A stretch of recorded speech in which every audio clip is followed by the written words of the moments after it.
Students, today we will learn about the non-finite verbs. First of all, we will learn about the finite verb.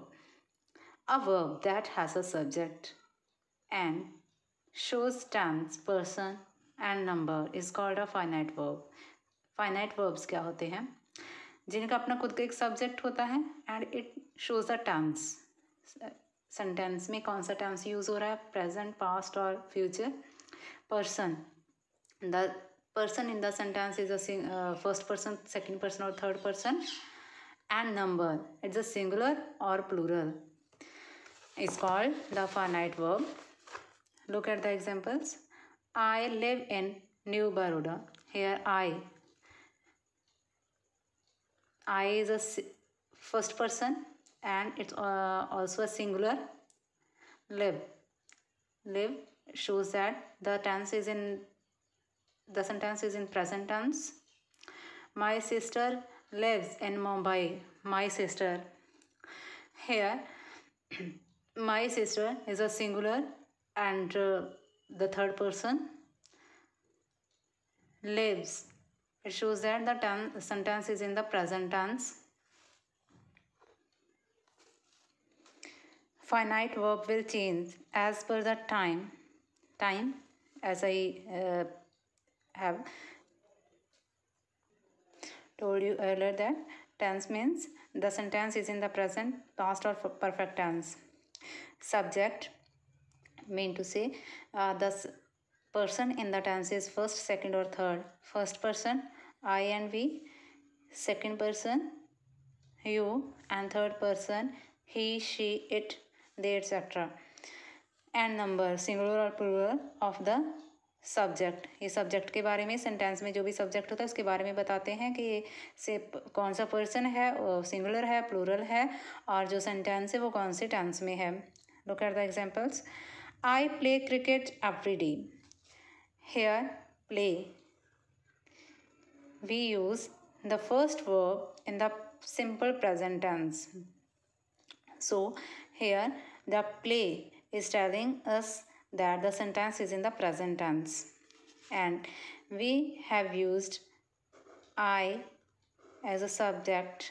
Here I is a singular, and in the second sentence I played cricket yesterday. When we make the sentence in the present tense, we use the verb play with I, and when we make the same sentence in the past, we used played. यहाँ से पता चलता है कि जब हम present tense में sentence बना रहे हैं तो हम फर्स्ट वर्ब यूज़ करते हैं, जब पास्ट में बनाते हैं तो सेकंड यूज़ कर रहे हैं. इट मीन्स जो फाइनाइट वर्ब होती है वो टेंस के साथ चेंज हो जाती है. अगर तो हम प्रेजेंट में बनाएंगे तो वो फर्स्ट वर्ब आती है, अगर पास्ट में बनाते हैं तो सेम पर्सन के साथ वो जो वर्ब है वो सेकंड हो जाती है. ये दोनों फाइनाइट वर्ब्स हैं. जो भी टेंस के अकॉर्डिंग चेंज हो जाए तो उसे हम फाइनाइट वर्ब कहते हैं. How it changes with the subject. Subject के अकॉर्डिंग ये कैसे चेंज हो जाती है. I run a mile daily. Here we have use the first person I. First person I we, second person you, and third person he, she, it, they.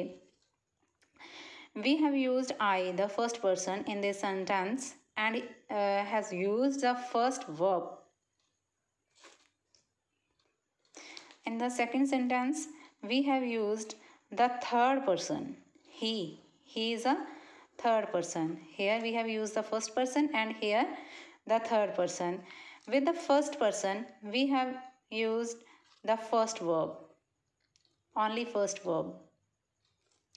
And with the third person, we have used the first verb but along with the s.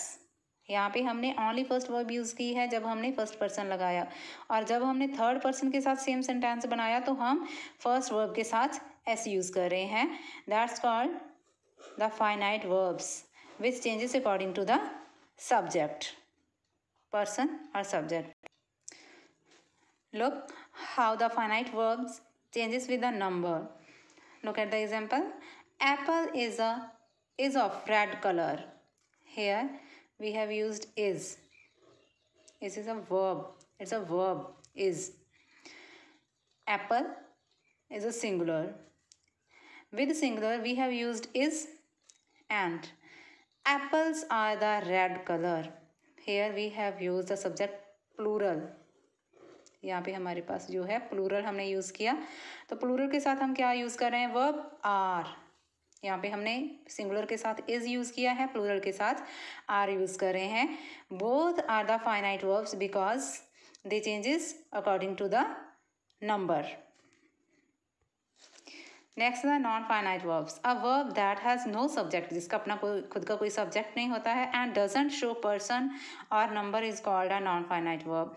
जो person और number के according change नहीं होती है. जैसे जो finite verb से हमने देखा था वो according to the person, according to the number change हो जाती थी, बट जो नॉन फाइनाइट वर्ब्स होती हैं वो पर्सन और नंबर के अकॉर्डिंग चेंज नहीं होती हैं. Non finite verbs don't have any agreement with the subject. It doesn't change as per the tense. ये tense के अकॉर्डिंग चेंज नहीं होती हैं. Like that the finite verb, जैसे कि फाइनाइट वर्ब्स हो जाती हैं. पर्सन और number, they don't perform any action in the sentence. जैसे जो फाइनाइट वर्ब है वो तो एक्शन करती हैं, वो शो करती हैं एक्शन किसी भी सेंटेंस में, बट जो नॉन फाइनाइट वर्ब्स होती हैं वो कोई एक्शन किसी सेंटेंस में शो नहीं करते हैं. Look at the examples. I found his office at a walking distance. Here in this sentence there are two verbs. First one is found and second is walking. This sentence is in the past tense. I found. In the future tense, I will find his office at a walking distance. In this sentence, there are also two verbs. First one is find and second one is walking. जब हमने ये sentence past में बनाया, tense past में form किया है, तो हमने यहाँ पे जो वर्ब है वो फाउंड यूज़ की है and here we have use the walking. This verb is in the past tense and it's in the present or past continuous tense. mean to say present भी हो सकता है, past भी हो सकता है. जब हमने सेम सेंटेंस है जो वो फ्यूचर में फॉर्म किया है, तो हमने जो वर्ब है फाउंड की जगह पे फ्यूचर पास्ट में फाउंड थी, सेकंड थी, और जब फ्यूचर में आया तो वो फर्स्ट वर्ब हो जाती है find. It means this verb has changed according to the tense. But here in this sentence and this also, in both the sentence we have used the same verb walking and walking. It doesn't change according to the tense. इसका tense, इसके ऊपर tense का कोई असर नहीं पड़ा है. यहाँ पे भी ये past में भी walking थी और future में भी walking है. It means जो verb यहाँ पे according to the tense change हो रही हैं, found से find बन रहा है, these are the finite verbs and this is the non finite verb. इस ये है जो ये according to the tense change नहीं हुई है, इसे हम नॉन फाइनाइट वर्ब बोलेंगे. Non finite verbs functions as, ये एज एन एडजेक्टिव भी फंक्शन कर सकती हैं, एज एन नाउन भी and as an adverb, as a noun और as an adverb also. They don't function as verb. जो non finite verbs होती हैं वो वर्ब की तरह कोई काम नहीं करती हैं, एज एन एडजेक्टिव भी काम करती हैं, नाउन की तरह भी काम करती हैं और एज एन एडवर्ब भी काम करती हैं. How it does the work of an adjective. ये एडजेक्टिव की तरह कैसे काम करती है, कैसे ये फंक्शनिंग होती है इसकी. Look at the example. The sleeping cat is brown. Hair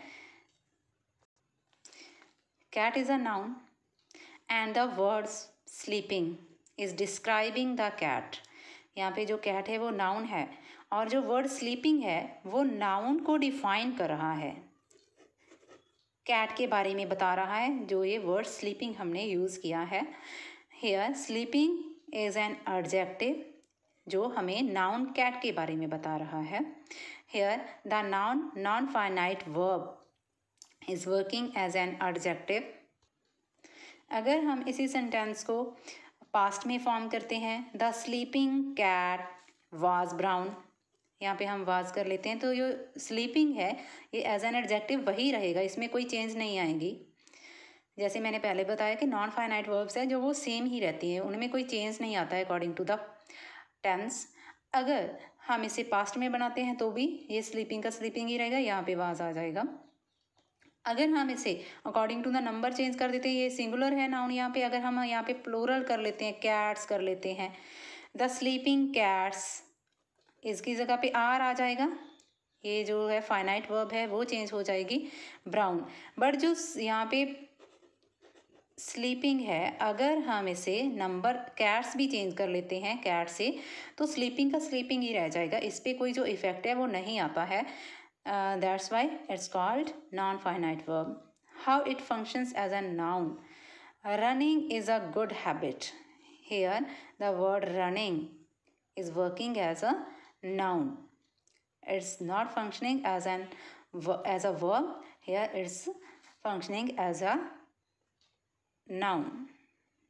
यहाँ पे जी ये जो है वर्ड रनिंग, ये वर्ब का काम नहीं कर रहा है, ऐसे तो जो रन है वो वर्ब होता है, बट यहाँ पे जो रनिंग है वो एज अ नाउन आ रहा है, एज अ वर्ब नहीं आ रहा है। अगर हम इसे पास्ट में भी बनाते हैं, running was a good habit, तो भी रनिंग का रनिंग ही रह जाएगा, इसका जो फाइनाइट वर्ब है वो चेंज हो जाएगा, जो नॉन फाइनाइट है वो चेंज नहीं होगा। एज एन एडवर्ब ये कैसे काम करता है, Raman went to England for study, यहाँ पे ये एज एन एडवर्ब काम कर रहा है, जो स्टडी है, ऐसे तो जो स्टडी है वो वर्ब होता है, इसका स्टडीड बन जाता है, but here it's working as an adverb. Raman went to England for study, अगर हम इसी सेंटेंस को, यहाँ पे तो हमने पास्ट में लिखा है, ये सेकंड वर्ब है गो की, वेंट, अगर हम इसे प्रेजेंट में बनाते हैं, Raman go to England for study, तो स्टडी है जो वो सेम ही रह जाएगा, इस पर कोई जो इफेक्ट है वो नहीं आएगा। अगर हम इसे प्रेजेंट में बनाते हैं तो भी ये सेम रहता है। अगर हम यहाँ पे जो रमन है सिंगुलर है, इसे हम प्लूरल ले लेते हैं, द बॉयज़ लिख लें, द गर्ल्स लिख लें, कुछ भी, दे लिख लेते हैं, they went to study, they went to England for study, अगर हम नंबर चेंज कर लेते हैं तो भी जो स्टडी है वो स्टडी रह जाएगा। अगर हम इसका टेंस चेंज करते हैं तब भी जो ये वर्ड स्टडी है, here it's working as an adverb, it will remain the same.